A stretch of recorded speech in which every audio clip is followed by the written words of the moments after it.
Hey friends, কি খবৰ আপোনালোকৰ ভালে আছে নিশ্চয় আৰু আমিও আছো ভালে। আজি ৰহিলো আন এটা ব্লগ আৰু আজিৰ ব্লগটি মই দিনৰ ভাগত আৰম্ভ কৰা নাছিলো, এতিয়াহে আৰম্ভ কৰিছো আৰু এতিয়া হৈছে ৰাতি। কিয়নো মই আজি ব্লগটি আৰম্ভ কৰিবলৈ কৈ দিছিলো বিশেষ কাৰণত, সেই কাৰণটো আপোনালোকক জনাম। পজিটিভ লাইফষ্টাইলৰ আজিৰ ভিডিঅ'টিত আপোনালোক সকলোকে স্বাগতম জনাইছো আৰু দিনটোত আজিৰ দিনত অলপ ওলাইও যোৱা গৈছিল, সেইখিনি বাৰু মই ভিডিঅ' শ্বুট কৰা নাছিলোঁ, কিন্তু আজিৰ দিনৰ সাজত কি বনালোঁ সেইখিনি আপোনালোকৰ লগত শ্বেয়াৰ কৰিম বুলি মই অলৰেডি ভিডিঅ' শ্বুট কৰি ৰাখিছোঁ, কিন্তু আৰম্ভণিটো কৰা নাছিলোঁ। আৰম্ভণিটো এইটো কাৰণেই কৰা নাছিলোঁ, আগৰ এটা ব্লগত মই আপোনালোকক জনাইছিলোঁ যে মই এটা বস্তু অৰ্ডাৰ কৰিছোঁ আৰু আহি পোৱা নাই। যেতিয়া আহি পাব হয়তো মই অকণমান আৰু আগতকৈ উন্নত মানৰ ভিডিঅ' দিব চাগে পাৰিম, নাজানো কেনেকুৱা হৈছে। ব্লগটি ভিডিঅ'টি যেতিয়া আপোনালোকৰ মাজলৈ যাব আপোনালোকে গম পাব কেনেকুৱা হৈছে বা কেনেকুৱা লাগিছে। মই ভাবোঁ অকণমান উন্নত মানৰ হ'ব লাগে, কিয়নো মই এটা বস্তু অৰ্ডাৰ কৰিছিলোঁ এমেজনত। হয়, এমেজনত মই এটা ৰিং লাইট অৰ্ডাৰ কৰিছিলোঁ, কিয়নো মোৰ ৰুমত দুটা তিনিটামান আছে মানে লাইটৰ ফেচিলিটি, কিন্তু মই আটাইকেইটা জ্বলালেও ৰুমত অকণমান মোৰ পোহৰৰ অভাৱ যেন অনুভৱ হয় ফ্ৰণ্ট কেমেৰাত। যিহেতু ফ্ৰণ্ট কেমেৰাতহে আমাৰ কথা পাতিবলৈ, আপোনালোকৰ লগত কথা শ্বেয়াৰ কৰিবলৈ অলপ সুবিধা হয়, বেক কেমেৰা দিলেতো সুবিধা নহয় জানো, ইমান এটা ভাল নালাগে। সেইকাৰণে আৰু সেই অভাৱটো দূৰ কৰিবলৈ মই এই ৰিং লাইটটো এমেজনত অৰ্ডাৰ কৰিছিলোঁ আৰু মই আপোনালোকৰ সৈতে এই প্ৰডাক্টটো আনবক্সিং ভিডিঅ' শ্বেয়াৰ কৰিছোঁ আৰু শ্বেয়াৰ কৰাৰ পাছতহে মই আৰম্ভণিটো লৈ আহিছোঁ, কিয়নো আজিৰ ৰিং লাইটটো ব্যৱহাৰ কৰি মোৰ ভিডিঅ' কোৱালিটি কেনেকুৱা হয় জানিবৰ বাবে মই আজি আৰম্ভণিটো এতিয়াৰ পৰা কৰিছোঁ। তেনেহ'লে আহকচোন চাই লওঁ আজি মই যিটো পাৰ্চেল পালোঁ প্ৰডাক্টটি আপোনালোকৰ লগত সম্পূৰ্ণভাৱে শ্বেয়াৰ কৰোঁ, যিটো মই আপোনালোকৰ সৈতে আনবক্সিং কৰিছোঁ আৰু কেনেদৰে কৰিছোঁ, কেনেকুৱা লাগিছে গোটেইখিনি জনাম আপোনালোকক। আহক তেনেহ'লে চাই লওঁ। সম্পূৰ্ণ আনবক্সিং ভিডিঅ' আপোনালোকৰ সৈতে শ্বেয়াৰ কৰিম, আহক চাওঁ তেনেহ'লে কেনেদৰে আনবক্সিং কৰিছোঁ আৰু প্ৰডাক্টটো কেনেকুৱা লাগিছে। ইয়াৰ প্ৰাইচটো মই দেখুৱাই দিছোঁ, 1049 হয় আৰু কোনোবাই যদি পাৰ্চেছ কৰিব বিচাৰে তেনেহ'লে মই ইয়াৰ লিংকটো ডেছক্ৰিপশ্যন বক্সত দি দিম, আপোনালোকে তাৰ পৰা চাই কৰিব পাৰিব। আৰু মই ইয়াৰ যিহেতু ৰিজাল্টটো জনামেই, আপোনালোকৰো চাগে সুবিধা হ'ব যিসকলে এইটো কিনাৰ প্ৰতি ইচ্ছুক হয়। মই এইটো খুলি লৈছোঁ এখন কেঁচিৰ সহায়েৰে আৰু ফাৰ্ষ্ট পেকেটটো দুইটা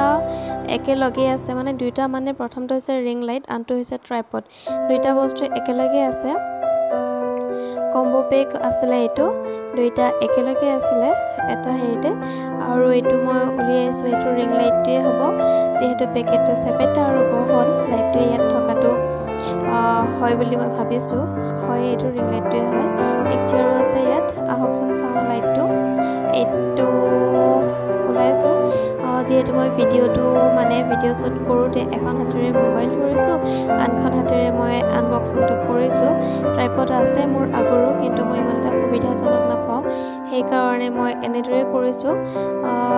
আৰু যিহেতু বস্তুটো মই আনবক্সিং কৰি আছোঁ, সেইকাৰণে সেইফালে মানে মাইণ্ডটো কনচেনট্ৰেট কৰোঁতে অকণমান মই ভিডিঅ' শ্বুট কৰাটো অলপ খেলি মেলি হৈছে, তাৰ বাবে যাতে ৰাইজে দায়িত্ব নধৰে। আৰু এইটো হৈছে ৰিং লাইটটো,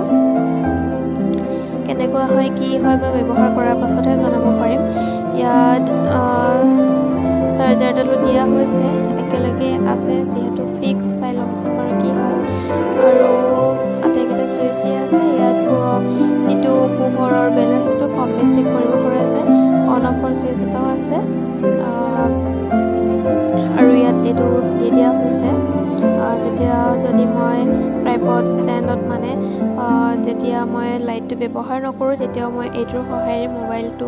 হেৰি কৰিব পাৰিম, সেইকাৰণে দিয়া আছে। আৰু চাওঁচোন, লাইটটোতো উলিয়ালোঁ, এতিয়া মই ট্ৰাইপডডাল উলিয়াই লওঁ, কাটি লওঁ ভালকৈ। আহকচোন চাওঁ।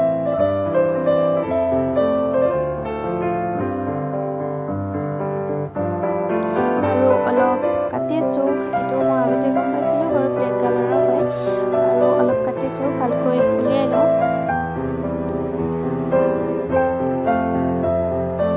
উলিয়াইছোঁ, দেখাতটো ভাল ভাল যেনে লাগিছে কি হ'ব নাজানো মই যেতিয়া চাইছিলো তাতে প্ৰডাক্টটো মোৰ তাতে ভালে লাগিছিলে আৰু সেইকাৰণে অৰ্ডাৰ কৰা হৈছিলে অলপ ভিডিঅ' কৰাত খেলিমেলি হ'ল মই কেমেৰাটো অলপ বেকাবেকি কৰি পেলালো যাৰ কাৰণে ভিডিঅ' ক্লিপটো ইমান এটা ভালকৈ দেখুৱাব পৰা নাই আৰু চেষ্টা কৰিম ট্ৰাইপডডাল কিন্তু মোৰ খুবেই ভাল লাগিছে মানে আগৰ যিডাল ট্ৰাইপড আছিল সেইডালৰ তুলনাত মোৰ এইডাল ভালে লাগিছে তাৰ মাজতে মই লাইটটো এবাৰ চাৰ্জত লগাই চাইছো যিহেতু প্ৰথম ব্যৱহাৰ কৰিম সেইকাৰণে চাৰ্জত লগাই লওঁ কেনেকুৱা হয় কি হয় বাৰু গম নাপাওঁ পাছলৈহে গম পাম আৰু এইটো দি দিয়া হৈছে ট্ৰাইপডডাল দীঘল আছে আৰু ইয়াৰ হাইটটো হৈছে 7 ফিট হয় মোতকৈও বহুতখিনি ওখ বাৰু ভালে হ'ব যেন লাগিছে আৰু হৈছে এইটো মোবাইলৰ বাবে মোবাইল হওক বা কেমেৰা ফোন দুইটাতে ইউজ কৰিব সৰি কেমেৰা ফোন কৈছোঁ মই মোবাইল ফোন হওক বা কেমেৰা হওক দুয়োটাতে ইউজ কৰিব পাৰি আৰু ইয়াত চুইচ কেইটাও দিয়া হৈছে পোহৰৰ বেলেঞ্চটোৰ বাবে কম বেছি কৰিব পাৰি চাই লওঁচোন যিহেতু মই ভইচটো পিছতহে দিয়া হৈছে বাৰু আনবক্সিং কৰাৰ পাছতহে দিয়া হৈছে মই সেইকাৰণে এক্সপিৰিয়েঞ্চটো বাৰু গম পালোৱেই মই এটা খুব ডাঙৰ ভুল কৰি পেলালোঁ ভুলটো হৈছে যেতিয়া মই এইটো অনলাইনত মানে এমেজনত অৰ্ডাৰ কৰিছিলোঁ তেতিয়া যিটো প্ৰডাক্টটোৰ ডেছক্ৰিপশ্যন থাকে আৰু ডেছক্ৰিপশ্যনটোত মই সম্ভৱ এটা বস্তু চাবলৈ ৰৈ গ'ল যে ইয়াৰ যিডাল চাৰ্জাৰ দিয়া হৈছে বা চাৰ্জ কৰিবলৈ ফেচিলিটি দিয়া হৈছে সেইটো ফিক্স আছে আৰু এইটো মানে মই যেতিয়া ব্যৱহাৰ কৰোঁ তেতিয়া এইটো চাৰ্জত ৰাখিব লাগিব আৰু তেতিয়াহে মই লাইটটো জ্বলাব পাৰিম তেনেকুৱা হ'লে অলপ অসুবিধা হয় মানে সকলোতে লৈ ফুৰিবলৈ দিগদাৰ হয় য'ত মই কাৰেণ্টৰ বৰ্ড থাকিব বা তেনেকুৱা সুবিধা হ'ব তাতহে মই ব্যৱহাৰ কৰিব পাৰিম নহয় জানো সেইকাৰণে মোৰ অকণমান বেয়া লাগিলে অকণমান মানে বহুতখিনিয়ে বেয়া লাগিছে যিহেতু মোৰ কাৰণে অলপ অসুবিধা হ'ব আৰু মই চেষ্টা কৰি আছিলোঁ কাৰেণ্টত মানে চাৰ্জত নিদিয়াকৈ ব্যৱহাৰ কৰিব পাৰি নেকি প্ৰডাক্টটি মই ডেছক্ৰিপশ্যন বক্সত লিংক দি দিম যদি কাৰোবাৰ ল'বলৈ ইচ্ছা থাকে তেনেহ'লে লৈ ল'ব পাৰে তাৰ পৰা বৰ্তমান সময়লৈ মোৰ ভালেই লাগিছে পিছলৈ নাজানো কেনেকুৱা কি হয় জনাম আপোনালোকক যিসকল নতুন ইউটিউবাৰ হয় তেওঁলোককো আৰু ইউটিউবাৰ হওক বা মেকআপ আৰ্টিষ্ট হওক তেওঁলোকক এইটো খুবেই প্ৰয়োজনীয় বস্তু হয় হয়তো তেওঁলোকে যেনিবা স্নেক ভিডিঅ' কৰক বা টিকটকাৰ হওক বা তেনেকুৱা ইনষ্টাগ্ৰামৰ কাৰণে যিকোনো ক্ষেত্ৰতে ব্যৱহাৰ কৰিব পাৰে খুবেই প্ৰয়োজনীয় হয় খুব ভাল বস্তু হয় আৰু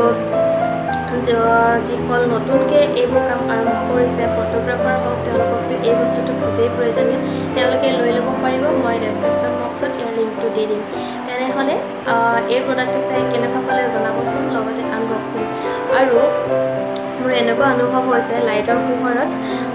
মোৰ মুখখন বেছিকৈ ফ'কাছ হৈছে ক'ত কি আছে আটাইবোৰ ধৰিব পৰা গৈছে সম্ভৱ তেল চেল ক'ত কিমান আছে সকলোবোৰ ধৰিব পৰা গৈছে যেন লাগিছে যি কি নহওক ভিডিঅ' এটা কৰিবলৈ লওঁতে তাত পোহৰ শব্দ এই আটাইবোৰ বস্তুৰে প্ৰয়োজন সকলোবোৰ বস্তু ভাল হ'ব লাগিব তাৰ কাৰণে মই স্পীকাৰটোও লৈছোঁ স্পীকাৰটো কোনোবা ক্ষেত্ৰত নল'লেও হয় কিন্তু যিহেতু মোৰ এজনী সৰু ছোৱালী আছে কোনোবা সময়ত তাই শুই থাকে তেতিয়া মই অলপ লাহে লাহে কথা পাতিবলগীয়া হয় সেইকাৰণে মই স্পীকাৰটো লৈ লওঁ যাতে শব্দটো কম নহওক আপোনালোকৰ মাজলৈ ভিডিঅ'বোৰ ভালদৰে যাওক সেইকাৰণে আৰু আজি এইটোও লৈ আহিলোঁ আৰু এইটোৰ আনবক্সিঙো মই দেখুৱালোঁ কেনেকুৱা লাগিছে জনাব আৰু আজিৰ দিনত মই যিখিনি ভিডিঅ' শ্বুট কৰি ৰাখিছিলোঁ সেইখিনি মই আজি ইনক্লুড কৰিম আৰু আজি ব্লগটি মই বেছি দীঘল নকৰোঁ বহুত কিছুমান যিহেতু মই ব্লগ দিওঁ ডেইলি দিব নোৱাৰোঁ কিন্তু মাজে মাজে দিওঁ সপ্তাহত হয়তো 2টা বা কেতিয়াবা কোনোবা সপ্তাহত এটা সেই অলপমান অসুবিধা আছে হয়তো চাগে পাহি অকণমান ডাঙৰ হ'লে এইবোৰ এডজাষ্ট কৰিব পাৰিম কিন্তু বৰ্তমানলৈ ইমান পৰা নাই আৰু সকলোবোৰ দেখুৱাই থাকিবলৈ মোৰ মনো নাযায় আনৰ ভিডিঅ'টো সেনেকৈ দেখুৱালে মোৰ ইমানবোৰ চাই থাকিবলৈ ধৈৰ্যও নহয় বা মনো নাযায় যিবোৰ আমাৰ নিত্য নৈমিত্তিক কাম সেইবোৰ আমি সকলোৱে কৰোঁ আৰু সেইবোৰ সকলোবোৰ চাই থাকিবলৈ ভালো নালাগে তাৰ মাজৰ পৰাই মই এনেকুৱা কিছুমান কণ্টেণ্ট ইনক্লুড কৰিবলৈ চেষ্টা কৰোঁ যিটোৱে আপোনালোকক বা অডিয়েঞ্চবোৰক যিসকলে চাই আছে ভিডিঅ'টো তেওঁলোকে অকণমান হ'লেও যাতে উপকৃত হ'ব পাৰে বা কিবা অকণমান শিকিব পাৰে এই সকলোবোৰ দেখুৱাই থকাতকৈ মই ভিডিঅ'বোৰ অলপ ছুটি কৰিবলৈ চেষ্টা কৰোঁ আৰু মানে যাতে সঠিক বস্তুখিনি সোমাই সেইটা চেষ্টা কৰোঁ নাজানো কিমান দূৰ সফল হৈছোঁ বা নাই হোৱা তেনেহ'লে আহক আজিৰ দিনৰ এটা ধুনীয়া ৰেচিপি আপোনালোকৰ সৈতে শ্বেয়াৰ কৰোঁ আৰু ভিডিঅ'টি সম্পূৰ্ণকৈ চাব লগতে আৰু এটা কথা কওঁ যিসকল মোৰ চেনেলটোত নতুন হয় তেওঁলোকে প্লিজ মোৰ চেনেলটো ছাবস্ক্ৰাইব কৰি ল'ব যাতে মই চেনেলটো আৰু আগুৱাই লৈ যাব পাৰোঁ আৰু আপোনালোকৰ বাবে আৰু নতুন কণ্টেণ্ট ইনক্লুড কৰিব পাৰোঁ আৰু ভাল ভিডিঅ' আনিব পাৰোঁ আজিৰ ভিডিঅ'টো যদি চাই ভাল লাগে তেনেহ'লে লাইক কমেণ্ট আৰু শ্বেয়াৰ কৰিব আহক তেনেহ'লে ৰেচিপি চাই লওঁ আৰু কেনেকুৱা হৈছে জনাবলৈ নাপাহৰিব আজি দেখুৱাম এটা মাছৰ ৰেচিপি আৰু মাছ এটা ৰখা হৈছিলে যিহেতু অকণমান ডাঙৰ আছিলে সেইকাৰণে মা আৰু মই বাচিব অলপ দিগদাৰ পাওঁ বাবে মাছ বেপাৰীজনে বাছি দিছিলে আৰু তেওঁৱে কাটি দিছিলে মাছটো আৰু মই দেখুৱাম এইখিনিৰ পৰা ৰেচিপি মানে এইখিনিৰ লগত কি বনাওঁ তাৰে এটা ৰেচিপি দেখুৱাম আহকচোন এইখিনিৰ সৈতে মই আজি বনাম এখন খাৰৰ তৰকাৰী যিহেতু অসমীয়াসকলৰ এটা নাম আছে খাৰ খোৱা অসমীয়া বুলি এইটো ক'লে অৱশ্যে বেয়াও নাপাওঁ খাৰ সকলোৱে খায় বেকাৰী প্ৰডাক্টবোৰতো খাৰ ব্যৱহাৰ কৰে নহয় জানো ছ'ডা হওক বা বেকিং হওক তেনেকুৱা আৰু তাৰ ৰেচিপিটো মই শ্বেয়াৰ কৰিম প্ৰথমতে মই আটাখিনি মাছে ভাজি লৈছোঁ আৰু এইখিনিও ভাজি লৈছোঁ যিখিনি ৰেচিপিটো আপোনালোকৰ সৈতে শ্বেয়াৰ কৰিম আজি এইখিনিও ভাজি লৈছোঁ আৰু এইখিনি হৈছে মাছৰ মাথা বা তেনেকুৱা মাছবোৰ পিচ কৰাৰ পাছত যিবোৰ ধৰক থাকি যায় বা তেনেকুৱা সৰুকৈ ৰাখিবলগীয়া হয় সেইখিনি আটাইখিনি ভালকৈ কুটি বাছি লোৱা হৈছে আৰু এইখিনিৰে মই যিটো খাৰৰ তৰকাৰী বনাম সেইটো আজি আপোনালোকৰ সৈতে শ্বেয়াৰ কৰিম আমি খাৰ খাই ভালেই পাওঁ খাৰৰ তৰকাৰী মাজে খাওঁ যিহেতু মছলা জাতীয়বোৰ বস্তু খাই থকা হয় খাৰ এখন মাজতে খাই দিব লাগে নহয় জানো আৰু আনফালে বনাম মই এখন ঔটেঙাৰ যিটো তৰকাৰী বনাওঁ সেইটো ৰেচিপিটো শ্বেয়াৰ নকৰোঁ কিয়নো আগৰ ভিডিঅ'ত মই সেইটো শ্বেয়াৰ কৰি ৰাখিছোঁ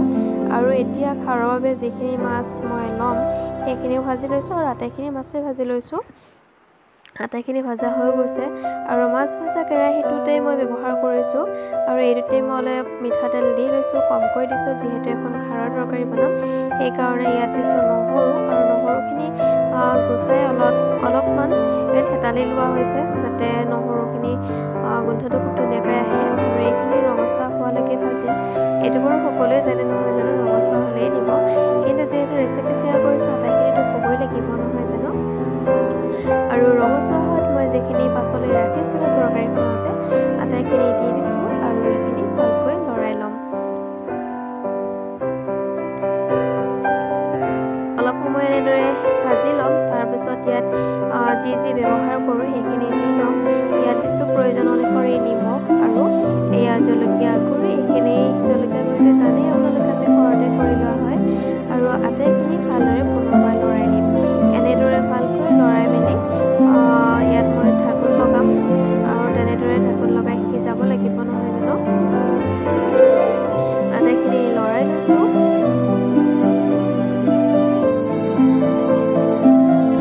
আৰু ইয়াত ব্যৱহাৰ কৰিম মই প্ৰায় আধা কাপ পৰিমাণৰ কলাখাৰ এইখিনি কলাখাৰো আমি ঘৰতে তৈয়াৰ কৰি লোৱা হয় আৰু আমি যেতিয়াই খাৰ খাওঁ আমি খাৰৰ তৰকাৰীত এই কলাখাৰেই ব্যৱহাৰ কৰোঁ মাজে এনেদৰে কলাখাৰৰ তৰকাৰী খাই থাকিলে আমাৰ পেটবোৰ ভালে থাকে নহয় জানো সেইকাৰণে খাব লাগে আমিও খাওঁ আৰু এনেদৰে ভালকৈ লৰাই মেলি মই ইয়াত ঢাকোন লগাই দিম ঢাকোন লগাই দিছোঁ অলপ সময়ৰ বাবে এয়া ঢাকোন আঁতৰাই আকৌ মই ভালকৈ লৰাই দিছোঁ সিজিয়ে গৈছে প্ৰায় মানে 90% হৈয়ে গৈছে আৰু ইয়াত মই ভাজি ৰখা মাছ দিছোঁ আটাইবোৰ দিয়া নাই যিখিনি ভাজি ৰাখিছিলোঁ তাৰ পৰা আধা দিছোঁ যাতে পৰিমাণটো মিলে তৰকাৰীৰ লগত নহয় জানো নহ'লে গোটেইখিনি দিলেতো মাছ বেছি লাগিব আৰু এইখিনি ভালকৈ লৰাই আকৌ ঢাকোন লগাই দিম যাতে ভালকৈ তৰকাৰীখিনি আৰু মাছখিনি মিলি যায় তেতিয়ালৈকে কম জুই ব্যৱহাৰ কৰিম মই ইয়াতে আৰু এইখিনি পুনৰ ঢাকোন লগাই দিম একেবাৰে কমি আহিছে নহয় জানো খাৰ দিছোঁ যিহেতু আনফালে বনাই আছোঁ ঔটেঙাৰ মাছৰ জোল যিহেতু আজিৰ দিনত অলপ গৰম আছে আৰু যেতিয়া ঠাণ্ডা পৰিব আমি তেতিয়া টেঙাৰ তৰকাৰী নাখাওঁ আৰু তেতিয়া টেঙাৰ তৰকাৰী ৰেচিপি মোৰ কাৰণে দেখে আৰু ইয়াৰ ৰেচিপিটো মই শ্বেয়াৰ কৰা নাই কিয়নো আগৰ ব্লগত মই দেখুৱাইছোঁ ঔটেঙাৰ তৰকাৰী আমি কেনেদৰে বনাওঁ বা কেনেদৰে বনাই খাওঁ সেইকাৰণে পুনৰবাৰ ঢাকোন আঁতৰাই এইখিনি ভালকৈ লৰাই দিছোঁ আৰু হৈ গৈছে এইখিনি ধুনীয়াকৈ আটাবোৰ মিলি গ'ল আৰু ৰেচিপিটো ৰেডি হৈ গ'ল এনেদৰে বনাই খাবচোন খুবেই টেষ্টি হৈছিল আজি খাবলৈ নিজে এবাৰ খাই চাব তেনেহ'লে ফ্ৰেণ্ডছ আজিৰ ভিডিঅ'টি মই ইমানতে সমাপ্ত কৰোঁ পুনৰ লগ পাম আন এটি নতুন ভিডিঅ'ৰ সৈতে তেতিয়ালৈ সকলোৱে ভালে থাকক সুস্থ থাকক কুশলে থাকক আজিলৈ সামৰিছোঁ এৰিছোঁ ইমানতে বাই বাই